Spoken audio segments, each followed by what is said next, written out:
सबसे पहला सवाल, क्या आईसीएसई 2027 के ये जो नए स्पेसिमेन पेपर आए ये 2026 से चेंज है? जो पूरा पेपर मैंने ऑब्जर्व किया उसमें जो चीज मुझे दिखाई दी है कि 2026 में इस साल जो क्वेश्चन देखने को मिला है उसमें सिर्फ लेवलिंग एंड कंस्ट्रक्शन इंपॉर्टेंट नहीं है। सेक्शन बी 40 मार्क्स का है, सेक्शन ए भी 40 मार्क्स का है, बट सेक्शन बी में जो क्वेश्चन वाइज वेटेज होते हैं 2026 और 2027 में भी ना, हम जरा उनके बारे में बात कर लेते हैं। अगर आपको इस पेपर का कंप्लीट डिटेल्ड सॉल्यूशन चाहिए, सबसे पहला सवाल, क्या आईसीएसई 2027 के ये जो नए स्पेसिमेन पेपर आए ये 2026 से चेंज है? क्या पैटर्न में कोई बदलाव है या फिर कुछ नए टाइप के क्वेश्चंस क्या इस पेपर में इंक्लूड किए गए हैं? इस वीडियो में हम उन सारी बातों को कवर करेंगे, ए टू जेड देखेंगे, फ्रॉम द क्वेश्चन नंबर 1 से लेके लास्ट क्वेश्चन तक कि क्या क्या चीजें हैं जो आईसीएसई ने नई चीजें अपडेट करी है, नए टाइप के क्वेश्चंस, क्या फिर आपकी मार्किंग में कोई चेंज होने वाला है, और साथ ही साथ अगर आपको इस पेपर का कंप्लीट डिटेल्ड सॉल्यूशन चाहिए तो उसके लिए भी बात करेंगे कि कहां आपको डिटेल्ड सॉल्यूशन मिलेगा और उसकी पीडीएफ भी। देखो, सबसे पहले तो ना मैं थोड़ा सा कंपैरिजन बताता हूं। क्या कंपैरिजन है?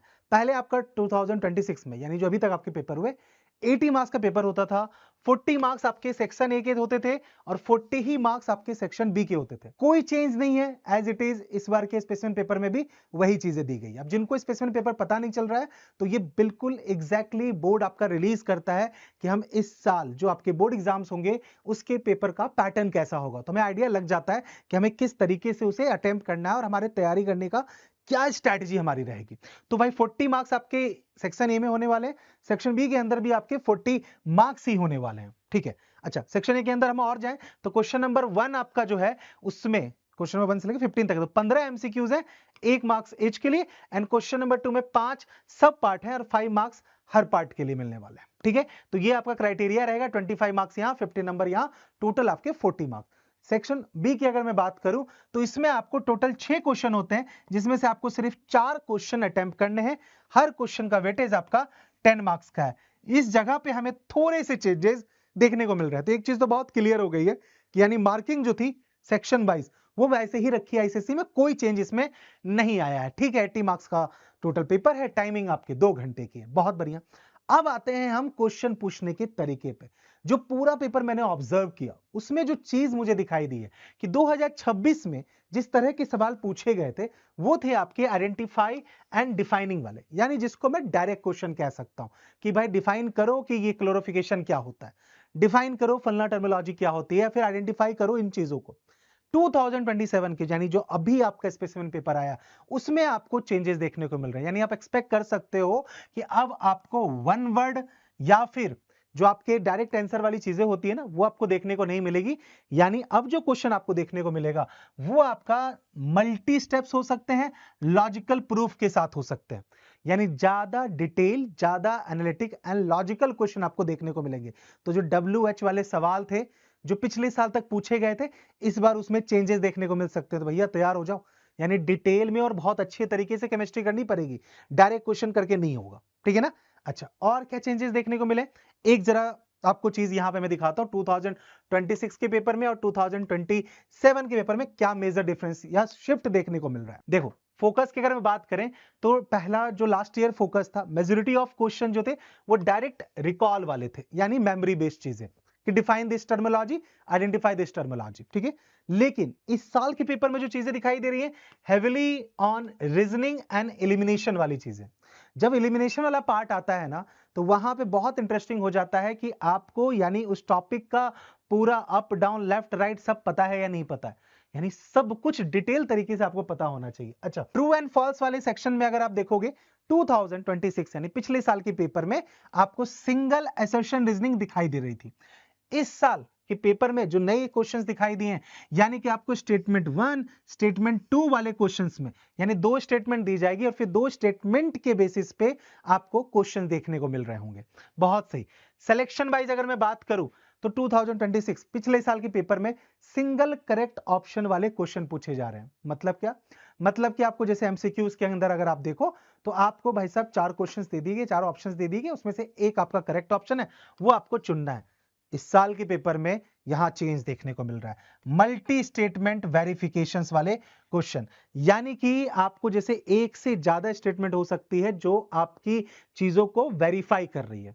समझ में आया? जैसे कि which to confirm about the X, तो ये बहुत इंटरेस्टिंग होने वाला है। अब यहां पे पता क्या होगा, ये एमसीक्यूज या सिंगल करेक्ट ऑप्शन में क्या होता था ना, ऑड वन आउट करके भी चीजें निकल जाती थी, यहां नहीं निकलेगी। मल्टीपल स्टेटमेंट जैसे इन्वॉल्व हो जाते हैं ना वेरिफिकेशन करने के लिए, यानी एक से ज्यादा स्टेटमेंट भी आपको चेक करनी होगी, यानी हर स्टेटमेंट को गो थ्रू करना होगा, और अगर एक से ज्यादा स्टेटमेंट हमारे आंसर को सेटिस्फाई कर रहा होगा तो हमें वो चुनना पड़ेगा। तो ये बहुत ध्यान से देखने वाली बात है। अगर मैं नोवेल डेटा की बात करूं तो सिंपल, पिछले साल जो आपको चीजें पूछी गई उसमें स्टैंडर्ड सेटअप ये समझाऊंगा मैं आपको आगे चल के, जो आपको क्वेश्चन में समझ में आएगा। इस साल जैसे कि आपका वेपर डेंसिटी है, तो वेपर डेंसिटी से फॉर्मुलेट करना या फिर पीएच पेपर का इंटरप्रिटेशन कैसा होगा, थोड़ा मोर लॉजिकल क्वेश्चन की तरफ गए। पहले सिंपल डेटा लाइक कि पीएच की वैल्यू ये है तो बताओ एसिड है या बेस है, नहीं, इस बार पीएच की वैल्यू के इंटरप्रिटेशन पे सवाल देखने को मिल रहा है। तो मजा आने वाला है भाई, इस बार मैं बोला ना आप केमिस्ट्री के क्वेश्चंस करने में बहुत आनंद वाला है हमें। चलिए एक और जो शिफ्ट हमें देखने को मिल रहा है क्वेश्चन नंबर 2 में, जैसे कि आपका पहले क्या था इमीडिएट, मतलब कि पहले सीधा डेफिनेशन वाली चीजें आ गई। फॉर एग्जांपल लास्ट ईयर आपका पूछा define coordination bond, ionisation potential and LI, ठीक है। इस बार वो चेंज देखने को मिल रहा है, अब आपका एप्लीकेशन बेस्ड क्वेश्चन देखने को मिल रहा है। एग्जैक्टली क्वेश्चन नंबर 2 की बात कर रहा हूं मैं। तो पिछले साल डायरेक्ट क्वेश्चन थे क्वेश्चन नंबर 2 में, अब क्वेश्चन नंबर 2 में जैसे इस बार क्या डायरेक्ट नहीं है, right balance chemical equation for chlorination of chloroform, यानी कि आप बोला कि आपको क्लोरोफॉर्म बनाने का जो डायरेक्ट केमिकल इक्वेशन है उसको बैलेंस तरीके से लिख के दिखाओ। यानी यहां पे आपको जैसे डेफिनेशन है कि डिफाइन करो कि कोऑर्डिनेशन बॉन्ड वगैरह चीजें क्या है, एकदम आया डायरेक्ट स्टेटमेंट वाली। यहां पे डायरेक्ट स्टेटमेंट वाली चीजें नहीं है, केमिस्ट्री है तो पूरी केमिकल रिएक्शंस आपसे पूछी गई है। तो आप नोटिस करोगे मैंने हर जगह पे एक ट्यूटर पॉइंटर्स के पॉइंट ऑफ व्यू से भी चीजें डाली है जो हमें हेल्प करेगी ये जानने में कि आखिर अब जब हम पढ़ाई कर रहे हैं तो हमें किस तरह की क्वेश्चंस को क्या करना है। जैसे फॉर एग्जांपल इस बार हमें कोशिश करनी है कि अब हम ज्यादा ना सीधा नेम द टर्म वाली चीजों पे डिपेंडेंट ना रहें, सिंपल कि भाई इस तरह की चीजों को ये टर्मिनोलॉजी है, इस तरह की चीजों के लिए ये टर्मिनोलॉजी है, नहीं एकदम रटने वाले बात नहीं है। अब हमें क्या करना होगा, हमें लॉजिकली जंप मतलब सीधा उसके पूरे डिस्क्रिप्शंस में जाना पड़ेगा स्टेप बाय स्टेप कि आखिर क्लोरीनेशन है तो क्लोरीनेशन का क्या क्या स्टेप इन्वॉल्व है, हर स्टेप में कौन कौन सी रिएक्शन इन्वॉल्व है, और उस रिएक्शंस को बैलेंस करके लिखना भी आना चाहिए। समझ में आ गई बात? तो ये चीज हमें ध्यान रखनी होगी। अब हम आगे बढ़ते हैं, एक और जो बड़ा इंटरेस्टिंग दिखा आपका मैच द फॉलोइंग आता है, ठीक है। क्वेश्चन नंबर जो आपका आप जाओगे सेकंड में, आपका सेक्शन ए में मैच द फॉलोइंग। पहले ये देख रहा था कि मैच द फॉलोइंग में बहुत ब्रॉड मिक्स वो यूज कर रहे थे 2026 के पेपर में। ब्रॉड मिक्स का मतलब हुआ कि किसी एक टॉपिक पे वो कंसेंट्रिक नहीं थे, उन्होंने मल्टीपल टॉपिक चुने, एक्सट्रैक्शन, फिर बॉन्डिंग उठा लिया, फिर कंपाउंड उठा लिया। अच्छा इससे फायदा क्या होता है, जब आपको मल्टीपल टॉपिक वो चुनते हैं ना तो मैच करना ज्यादा आसान हो जाता है, ठीक है। दिक्कत पता क्या आती है, जब एक ही टॉपिक के इर्द गिर्द अगर मैच की फॉलोइंग आ जाए, जो आपको यहां 2027 में देखने को मिल रही है। जैसे कि 2027 में जो क्वेश्चन है उसमें oxidation, reduction, electrolytic dissociation, redox, यानी ये आसपास के क्लोज टॉपिक हैं। तो थोड़ा देखा जा रहा है कि मतलब इस बार जो मैच दी फॉलोइंग है वो किसी एक टॉपिक को फोकस करके डिजाइन किया जाएगा, ना कि मल्टीपल टॉपिक। मल्टीपल टॉपिक में क्या होता है कि आप ना ऑड वन आउट करके और वर्ड प्ले करके भी आंसर दे सकते थे, बट अब वो क्या जा रहे हैं, स्पेसिफिक हो रहे हैं कि नहीं हम एक ही टॉपिक लेंगे और इस एक टॉपिक से आपका पूरा मैच दी फॉलोइंग बनाएंगे। डायग्राम की अगर मैं बात करूं, पहले डायग्राम में सिंपली आपका था कि आपको बस पता होना चाहिए क्या क्या ऑपरेटर्स आपने यूज किया है और डायग्राम की लेबलिंग, इतना इंफॉर्मेशन काफी हो रहा था। इस साल जो क्वेश्चन देखने को मिला है उसमें सिर्फ लेबलिंग एंड कंस्ट्रक्शन इंपॉर्टेंट नहीं है। कैसे सवाल आए हैं, सवाल आए हैं प्रोसेस के ऊपर कि उस प्रोडक्ट की टेस्टिंग कैसे की गई है, क्या आपका रेशियो इस्तेमाल किया गया है। तो यानी अब सिर्फ सेटअप जानना इंपॉर्टेंट नहीं होगा, उस सेटअप के बाद पूरी आपकी अंडरस्टैंडिंग होनी चाहिए कि उस डायग्राम के अंदर पूरी चीजें करते वक्त, एक्टिविटी करते वक्त क्या आपकी रिक्वायरमेंट थी, क्या क्वांटिटी यूज हुई है, किस रेशियो में गैस का प्रपोर्शन बना है, इलेक्ट्रोलाइसिस किस तरह से की गई है। तो एक ये चीज यानी from labelling to understanding all the procedure of this setup, ठीक है। तो इसीलिए जब इलेक्ट्रोलाइसिस वाले चैप्टर हम करेंगे या फिर एनालिटिकल केमिस्ट्री वाला चैप्टर करोगे तो जहां जहां डायग्राम इन्वॉल्व हो रहा होगा ना, सिर्फ लेबलिंग नहीं, उसके अंदर वो सारी चीजें हमें समझनी होंगी। आप समझ रहे हो ना, यानी इस बार ज्यादा डिटेल्ड और ज्यादा फोकस तरीके से टॉपिक हमें कवर करना है। नहीं तो अभी तक क्या हो रहा था, कुछ चीजों में हम सिर्फ रेक्टिफिकेशन करके चलते थे और नंबर आ जाते थे। अच्छा, आगे हम चलें, सेक्शन बी की तरफ चलते हैं। तो सेक्शन ए की हमने बात कर ली। सेक्शन बी 40 मार्क्स का है, सेक्शन ए भी 40 मार्क्स का है, बट सेक्शन बी में जो क्वेश्चन वाइज वेटेज होते हैं वो आपके ज्यादा होते हैं, 4 to 6 मार्क्स के वेटेज आपको देखने को मिलते हैं। अब इसमें क्या चेंजेस हुआ है, जरा इस चीज को हम बात करें, ठीक है। वैलेंस इलेक्ट्रॉन वाली चीजें तो आपकी सेम रही है। जैसे कि एक चीज जो यहां देखने को मिल रहा है, जैसे 2026 में सिंपली मोल कंसेप्ट वाले चैप्टर से मास कैलकुलेशन के ऊपर सवाल देखने को मिला। इजी क्वेश्चन होता है, डायरेक्ट आपको मॉलिक्यूलर मास या एटॉमिक मास से हेल्प, एटॉमिक मास की हेल्प से आप मॉलिक्यूलर मास वगैरह कैलकुलेट कर लेते हैं। बहुत बढ़िया। अब जो चेंज देखने को मिल रहा है, नाउ आपको सिर्फ मास नहीं निकालना है, यहां पे कंपैरिजन भी करना है। जैसे फॉर एग्जांपल इस बार जो पेपर में दिखा कि why M2P has the fewer moles than MP for the same mass, ये आपको देखने को मिल रहा है। यानी कि अब आपको मास के ऊपर कंपैरिजन भी आ गया है। अब इसका मतलब बता रहा हूं मैं क्या हुआ। पहले साल अगर पिछले साल अगर हम देखें तो यानी जैसे कि आपका जो ट्रेंड अभी तक चल रहा था 4 मार्क्स का question, like question number 4, question number 6, question number 8, ये 4 मार्क्स के सब पार्ट में चीजें पूछी जाती थी। अब उसको रिप्लेस कर दिया गया है 2 से 3 मार्क्स के क्वेश्चन के ऊपर। यानी कि एक क्वेश्चन उसके मल्टीपल पार्ट्स और हर पार्ट्स का आपका वेटेज अच्छा हो गया। ऐसा वो इसलिए करते हैं जब उनको ना उन चीजों की और डिटेल्ड स्ट्रक्चर्ड वे में आपसे आंसर चाहिए। समझ आ गया? यानी एक जगह मॉलिक्यूलर मास पूछ देना, बोला नहीं हम सिर्फ मॉलिक्यूलर मास नहीं पूछेंगे, हम कंपैरिजन पूछ देंगे कि बताओ इस कंपाउंड या इस मॉलिक्यूल का जो मोल्स है वो इससे ज्यादा क्यों है या इससे कम क्यों है, जबकि दोनों का मॉलिक्यूलर मास आपको सेम देखने को मिल रहा है। तो वहां पे फिर आपको मोल कंसेप्ट की चीजें भी इन्वॉल्व हो जाएंगी, यानी सिर्फ मॉलिक्यूलर मास तक डिपेंडेंसी नहीं रह जाएंगी। बहुत सही बात है।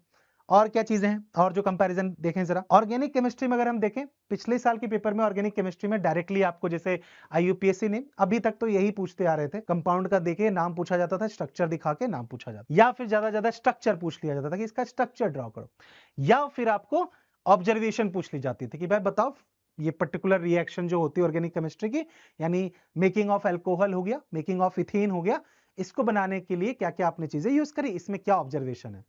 इस साल जो डायनेमिक शिफ्ट दिख रहा है यहाँ पे 2000 समझे, यानी आपको एक चीज की इंफॉर्मेशन दी, एक कंपाउंड की इंफॉर्मेशन से रिलेटेड मल्टीपल क्वेश्चन पूछे गए। फॉर एग्जांपल जैसे कि आपको यहाँ पे क्वेश्चन दिया गया, उसमें पूछा गया कि आइडेंटिफाई कीजिए हेलोजिनेशन प्रोडक्ट क्या होगा, आइडेंटिफाई कीजिए कि इसमें अल्कोहल कौन सा यूज हुआ है, साथ ही साथ फाइंड कीजिए इसकी होमोलोगस सीरीज का अगला मेंबर क्या होगा, या फिर कोई आइसोमर इन्वॉल्व हो रहा है मिथाइल प्रोपेन में तो वो भी आप बताइए। एक क्वेश्चन और उसके मल्टीपल एस्पेक्ट, यानी ऑर्गेनिक केमिस्ट्री में जैसे एक कंपाउंड है तो एक कंपाउंड से रिलेटेड आप क्या क्या सवाल पूछ सकते हैं, उस कंपाउंड का स्ट्रक्चर, उस कंपाउंड का UPSC नेम, उस कंपाउंड का रिएक्शन, क्या उस कंपाउंड का कोई स्ट्रक्चरल आइसोमर्स भी है, वो कंपाउंड कौन सी मेंबर से या कौन सी होमोलोगस सीरीज से बिलोंग करता है। आपने वो मल्टीपल एस्पेक्ट जो होता है ना, जो ऑर्गेनिक केमिस्ट्री करते वक्त हम करते हैं, है ना, यानी जो जो टॉपिक हम कवर करते हैं वो चीज उन्होंने कवर कर ली है। सीधा डायरेक्ट क्वेश्चन नहीं, समझ में आया?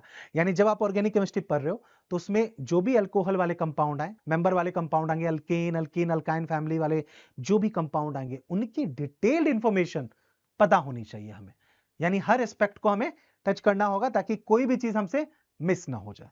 अब सवाल आता है कि क्या ये सिर्फ चेंजेस हैं, कुछ चीजें जो कॉमन रखी हो, एग्जैक्टली वैसा भी है। जैसे कि अब देखो जो टेम्पलेट्स यानी कि जो फॉर्म ऑफ क्वेश्चंस जो सेम दिख रहे हैं 2026 और 2027 में भी ना, हम जरा उनके बारे में बात कर लेते हैं। जैसे कि आपका डिकम्पोजिशन ऑफ अमोनियम क्रोमेट वगैरह, ठीक है, ये आपको सेम दिख रहा है।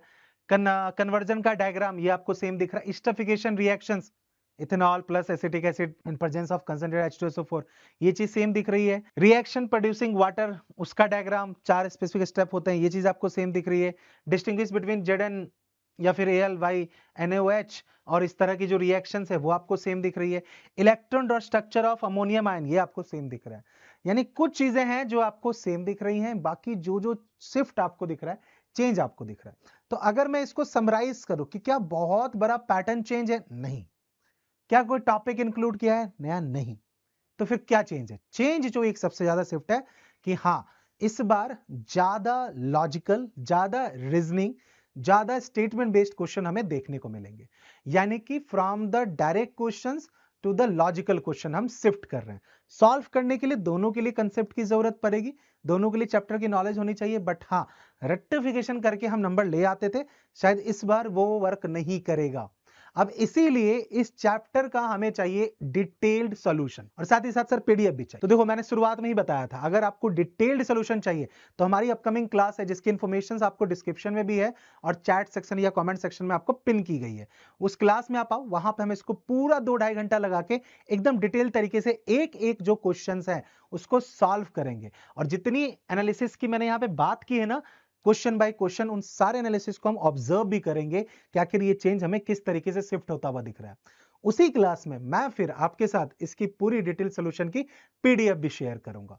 अब तुम ये बताओ कि तुम्हें क्या लग रहा है कि पिछले साल के कंपैरिजन में इस साल का पेपर तुम इसको टफ कहोगे, मॉडरेट कहोगे या तुम्हारे लिए इजी है? ये तुम कमेंट करके बताना।